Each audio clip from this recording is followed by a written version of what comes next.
कैसा ये इश्क है।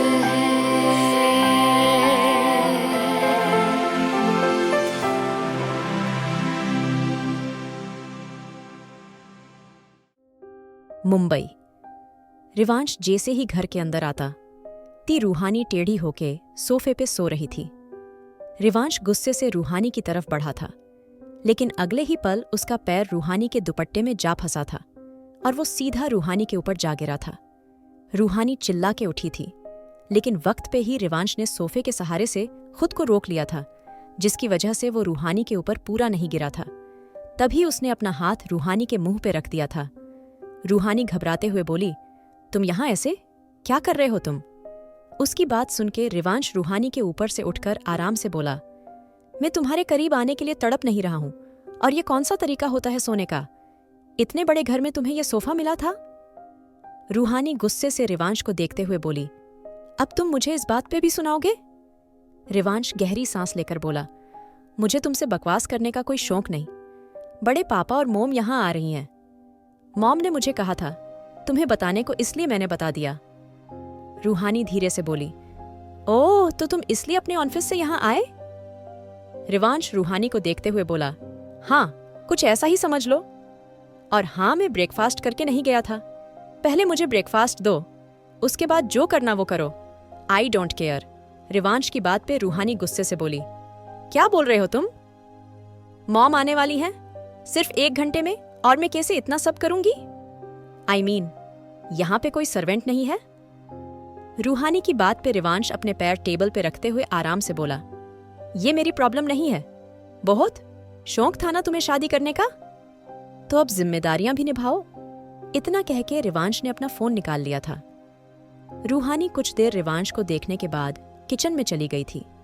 वो जानती थी रिवांश से बात करके कोई फायदा नहीं, वो वहीं करेगा जो उसको करना है।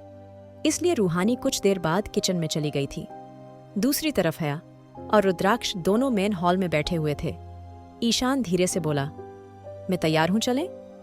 हया गहरी सांस लेकर बोली, लेकिन ये आपके हाथ में क्या है? हया की बात पे ईशान कुछ सोचते हुए बोला, ये अरीना की ज्वेलरी है। हया हैरानी से बोली, भाभी की ज्वेलरी? लेकिन ये आप ऐसे पैक करके कहाँ ले जा रहे हैं? रुद्राक्ष भी हैरान था, आखिर अरीना की ज्वेलरी ईशान के पास क्या कर रही थी? ईशान गहरी सांस लेकर बोला, हया, जब मैं और अरीना साथ थे तब हमने डिसाइड किया था, अगर हमारा कोई बेटा होगा तो अरीना की ये खानदानी ज्वेलरी हम अपनी बहू को देंगे। लेकिन देखो, किस्मत का खेल, मैंने अपनी बीवी को अपनी बेवकूफ़ी से खो दिया। बीवी को ही नहीं, मैंने तो अपना सब कुछ खो दिया, और मेरी बेटी अब मेरी नहीं है। ईशान की बात पे हया जल्दी से बोली, भाई आप क्या कह रहे हैं? अरीना आपकी बेटी है और ये ज्वेलरी अरीना के लिए है। आप ये उसको दे सकते हैं, रूहानी को देने की क्या जरूरत? हया की बात पे ईशान प्यार से बोला, नहीं हया, अरीना के लिए मैं अलग से सब करूंगा, उसकी पसंद की हर चीज। लेकिन ये अरीना की ख्वाहिश थी और मैं उसकी ख्वाहिश जरूर पूरी करूंगा। इतना कह के ईशान ने रुद्राक्ष को देखा था तो रुद्राक्ष ने सर हिला दिया था। हया धीरे से बोली, अरीना कहाँ है? वो भी हमारे साथ चलती? हया की बात पे रुद्राक्ष धीरे से बोला, नहीं, वो कॉलेज है और मुझे नहीं लगता वो हमारे साथ जाएगी। तुम उसको बोल देना, वो बाद में रूहानी से मिल लेगी। अभी हम निकलते हैं। रुद्राक्ष की बात पे तीनों घर से निकल गए थे। Paint house. रूहानी किचन में लगातार काम कर रही थी। उसके हाथ पे चोट भी लग गई थी। उसने पहले रिवांश को ब्रेकफास्ट दिया था। उसको बहुत काम करने की आदत थी, लेकिन ऐसा नहीं था वो इतने कम टाइम में इतना काम कर दे। अब उसको अकेले इतना खाना बनाना पड़ रहा था। रूहानी अब एक हाथ से काम कर रही थी। अभी थोड़ी देर गुजरी थी जब डोरबेल बजी थी। रूहानी बाहर आई तो रिवांश बाहर नहीं था। इसका मतलब था वो रूम में है। रूहानी ने जैसे ही दरवाजा खोला, सामने हया, रुद्राक्ष और ईशान खड़े थे। रूहानी धीरे से बोली, आप सब लोग आइए आइए। आई एम सॉरी मॉम, मुझे नहीं पता था आप लोग आने वाले हैं। रूहानी की बात पे हया अंदर आके उससे गले मिलते हुए बोली, रूहानी बेटा, क्या हाल बना रखा है तुमने अपना? लगता भी नहीं तुम्हारी नई शादी हुई है, और ये तुम्हारे हाथ पे क्या हुआ है? हया हैरान थी रूहानी की ऐसी हालत देख के, लेकिन वो जानती थी ये सब उसके बेटे ने किया है। रूहानी बिना कुछ बोले बस सर झुका के रह गई थी। हैया धीरे से बोली, तुम जाओ, चेंज करके आओ, मैं हूं, यहां जाओ। रूहानी धीरे से बोली, मॉम प्लीज मैं ठीक हूं, आप परेशान मत होइए, मैं बड़े पापा से तो मिल लूं। रूहानी धीरे से बोली तो ईशान उसके सर पे हाथ रखते हुए बोला, मैं यही हूं बेटा, तुम आराम से अपना काम करो, अभी तो मुझे अपने बेटे से भी मिलना है, लगता है वो हमारी बहू को ज्यादा परेशान कर रहा है। ईशान ने माहौल को हल्का करने की कोशिश करी थी। तभी हैया में रुद्राक्ष को घुर को देखा था, क्योंकि रुद्राक्ष ने रूहानी और रिवांश को अलग घर में भेज दिया था। लेकिन उसका क्या फायदा हुआ था? रिवांश को तो जैसे यहां और ज्यादा मनमर्जी करने का मौका मिल गया था। वहीं सबके कहने पे रूहानी अपने रूम में चली गई थी। रिवांश शायद वॉशरूम में था, इसलिए रूहानी बाहर थी। कुछ देर बाद रिवांश बाहर आया तो उसकी नजर रूहानी पे पड़ी थी। रिवांश सिर्फ टॉवेल में था। रूहानी अपना सर दूसरी तरफ करते हुए बोली, मॉम डैड आ गए हैं, तुम्हें पूछ रहे हैं रूहानी की बात पे। रिवांश उसके बिल्कुल करीब आते हुए बोला, तो तुमने फिर बेचारी बनने का नाटक किया होगा उनके सामने, इसलिए उन्होंने तुम्हें अंदर भेज दिया है ना। रिवांश की बात पे रूहानी उसको खुद से दूर करते हुए बोली, मुझे शौक नहीं बेचारी बनने का, और ना ही मैं कोई बेचारी बनी हूं। रिवांश रूहानी का हाथ पकड़ के गुस्से से उसको अपनी तरफ करते हुए बोला, अपनी बकवास बंद करो, तुम्हें क्या लगता है 3 दिन में तुम ये तमाशे करके खुद को अच्छा दिखा लोगी और खुद को अच्छा साबित कर लोगी? मेरे दिल में तुम्हारी कोई जगह नहीं और ना ही कभी होगी, इसीलिए मेरे मॉम डैड के सामने ये दिखावा बंद करो। रिवांश की बात पे रूहानी अपना हाथ छुड़ा के धीरे से बोली, मुझे दर्द हो रहा है। रिवांश प्लीज मेरा हाथ छोड़ो। रूहानी का हाथ बिल्कुल लाल हो चुका था। रिवांश गुस्से से बोला, और तुम्हें मुझसे यही मिलेगा, इसके अलावा कुछ और नहीं, इसलिए बेहतर होगा अपनी बकवास बंद करो। रिवांश की बात पे रूहानी की आंखें नम हो गई थीं, लेकिन उसने कुछ नहीं कहा था। कुछ देर बाद रूहानी भी बाहर आ गई थी। उसने बहुत लाइट कलर की साड़ी पहनी थी, लेकिन उसके बाद भी वो बहुत खूबसूरत लग रही थी।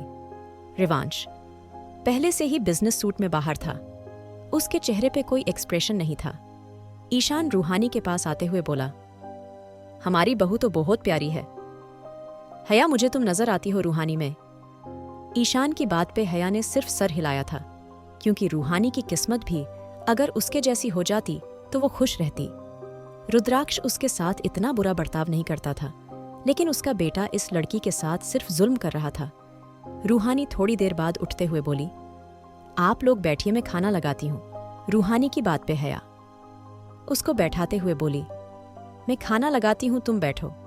हया की बात सुन के रिवांश गुस्से से बोला, मॉम आप क्यों खाना लगाएंगी? रूहानी है ना, आप बैठिए प्लीज। रिवांश की बात पे रुद्राक्ष उसकी घूरते हैं। बोला, क्यों बेटा, माँ के उठने पे तुम्हें बड़ा बुरा लग रहा है और बीवी से तुम इतना काम करवा रहे हो? रुद्राक्ष की बात पे रिवांश गहरी सांस लेकर बोला, डैड आप क्या बोल रहे हैं? मैंने नहीं कहा था रूहानी से काम करने को, इसने अपनी मर्जी से किया है सब। रिवांश की बात पे रुद्राक्ष आराम से बोला, कोई बात नहीं बेटा, अगर तुम्हारे पास सर्वेंट को पे करने के लिए पैसे नहीं हैं तो टेंशन मत लो, हमारे पास हैं। इतने पैसे हम अपनी बहू के लिए अच्छे और बेहतर लोग रख सकें। रुद्राक्ष की बात पे रिवांश हैरान रह गया था। उसके डेढ़ इस कल की आई लड़की के लिए उसकी इंसल्ट कर रहे थे, और अगर उसने उससे थोड़ा सा काम करा भी लिया था तो इसमें इतनी बड़ी बात तो नहीं थी। यही सोच के रिवांश ने गुस्से से रूहानी को घूरा था, लेकिन रूहानी ने सर नहीं उठाया था। कुछ देर बाद हया ने पूरा खाना लगा दिया था और रूहानी ने कुछ नहीं कहा था। वो आखिर कहती भी क्या? वो तो सबकी बात छुप के सुन लेती थी। यही सोच के वो सबको लंच सर्व करने लगी थी। ईशान जानता था उनकी शादी कैसे हुई थी, इसलिए उसने भी ज्यादा सवाल जवाब नहीं किए थे। रूहानी धीरे से बोली, आप लोग लंच करिए, मैं मीठा लेके आती हूँ। इतना कह के रूहानी किचन में चली गई थी। उसके उठते ही रिवांश गहरी सांस लेकर बोला, मुझे एक इंपॉर्टेंट कॉल करनी है, मैं आता हूँ। करना कह के रिवांश उठ गया था। हया ने रुद्राक्ष को देखा था, लेकिन रुद्राक्ष ने उसको आंख के इशारे से साथ रहने को बोल दिया था। दूसरी तरफ रूहानी मीठा रख रही थी जब किसी ने उसका हाथ टाइट पकड़ा था। रूहानी जानती थी कौन है, इसलिए धीरे से बोली, तुम क्या चाहते हो रिवांश? रूहानी की बात के रिवांश उसको दीवार से लगाते हुए गहरी सांस लेके बोला, तुम्हें क्या लगता है मॉम डैड के सामने ये एक्टिंग करके तुम इस घर में रानियों की तरह रह लोगी? ये लगता है तुम्हें? इतना कह के रिवांश ने अपनी पकड़ रूहानी की गर्दन पे कस ली थी। रूहानी उसकी आंखों में देखते हुए गुस्से से बोली, रिवांश छोड़ो मुझे। लेकिन रिवांश की पकड़ लगातार उसकी गर्दन पे कस रही थी। रिवांश गुस्से से बोला, रूहानी अग्रवाल, एक बात अच्छे से अपने दिमाग में बैठा लो। तुम कितनी ही कोशिश कर लो, लेकिन अपनी इन हरकतों में कामयाब नहीं हो पाओगी। तुम समझ आया? इतना कह के उसने रूहानी को देखा था, जो गहरी सांस ले रही थी। आखिर क्या करेगी अब रूहानी? क्या सच में रिवांश पहुंचाएगा चोट रूहानी को? जानने के लिए सुनिए married to cold hearted billionaire. और अगर आपको एपिसोड पसंद आया तो लाइक, शेयर और सब्सक्राइब करना ना भूलें।